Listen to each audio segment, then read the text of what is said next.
মেজ দিদি লিখেছেন শরৎচন্দ্র চট্টোপাধ্যায়। সপ্তম পরিচ্ছেদ।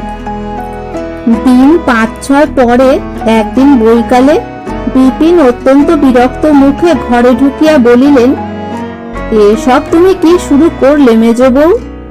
কেষ্ট তোমার কে যে একটা পরের ছেলেকে নিয়ে দিন রাত আপনা আপনির মধ্যে লড়াই করে বেড়াচ্ছ? আজ দেখলাম দাদা পর্যন্ত ভারী রাগ করেছেন। অনতি পূর্বে নিজের ঘরে বসিয়া বড় বউ স্বামীকে উপলক্ষ ও মেজ বউকে লক্ষ্য করিয়া চিৎকার শব্দে যে সকল অপভাষার তীর ছুড়িয়াছিলেন, তাহার একটিও নিষ্ফল হয় নাই। সব কটি আসিয়াই হেমাঙ্গিনীকে বিধিয়াছিল এবং প্রত্যেকটি মুখে করিয়া যে পরিমাণ বিষ বহিয়া আনিয়াছিল, তাহার সহিত জ্বালাটাও কম জ্বলিতেছিল না। কিন্তু মাঝখানে ভাসুর বিদ্যমান থাকায় হেমাঙ্গিনী সহ্য করা ব্যতীত প্রতিকারের পথ পাইতেছিল না। আগেকার দিনে যেমন জবনেরা গরু সুমুখে রাখিয়া রাজপুত সেনার উপর বাণ বর্ষণ করিত, যুদ্ধ জয় করিত, বড় বউ মেজ বউকে আজকাল প্রায়ই তেমনি জব্দ করিতেছিলেন। স্বামীর কথায় হেমাঙ্গিনী দপ করিয়া জ্বলিয়া উঠিল। কহিল, বলো কি, তিনি পর্যন্ত রাগ করেছেন? এত বড় আশ্চর্য কথা শুনলে হঠাৎ বিশ্বাস হয় না যে। এখন কি করলে রাগ থামবে বলো? বিপিন মনে মনে রাগ করিলেন, কিন্তু বাহিরে প্রকাশ করা তাহার স্বভাব নয়। তাই মনের ভাব গোপন করিয়া সহজভাবে বলিলেন, হাজার হলেও গুরুজনের সম্বন্ধে কি?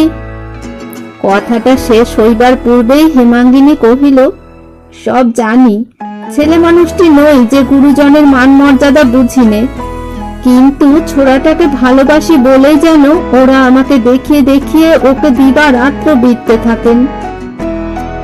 তাহার কণ্ঠস্বর কিছু নরম শুনাইল, কারণ হঠাৎ ভাসুরের সম্বন্ধে শ্লেষ করিয়া ফেলিয়া সে নিজেই মনে মনে অপ্রতিভ হইয়াছিল।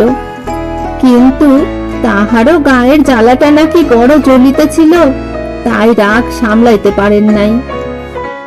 বিপিন গোপনে ও পক্ষে ছিলেন, কারণ এই একটা পরের ছেলে লইয়া নিরর্থক দাদাদের সঙ্গে ঝগড়াঝাটি তিনি মনে মনে পছন্দ করিতেন না। জো পাইয়া জোর দিয়া বলিলেন, বেধাবেধি কিছুই নয়, তারা নিজেদের ছেলে শাসন করছেন, কাজ শেখাচ্ছেন, তাতে তোমার বিধলে চলবে কেন? তাছাড়া যাই করুন, তারা গুরুজন যে।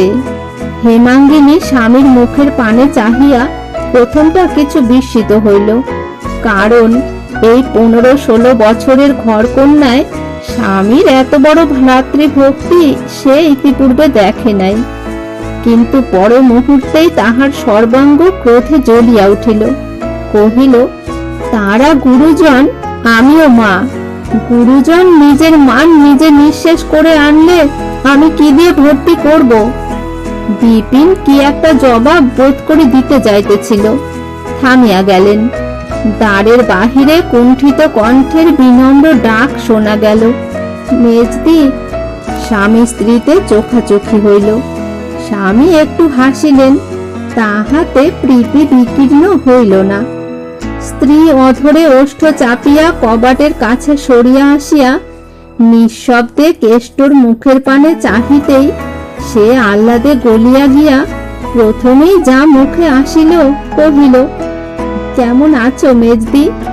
হেমাঙ্গিনী এক মুহূর্ত কথা কহিতে পারিল না।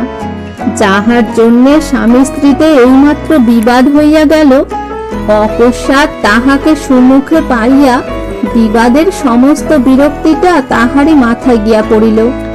হেমাঙ্গিনী অনুচ্চ কণ্ঠস্বরে কহিলেন, এখানে কি? কেন তুই রোজ রোজ আসিস বলতো? কেষ্টর বুকের ভিতরটা ঢক করিয়া উঠিল। এই কঠোর কণ্ঠস্বরটা সত্যই এত কঠোর শুনাইল যে হেতু ইহার যাই হোক, বস্তুটা যে সস্নেহ পরিহাস নয় বুঝিয়া লইতে এই দুর্ভাগা বালকটারও বিলম্ব হইল না।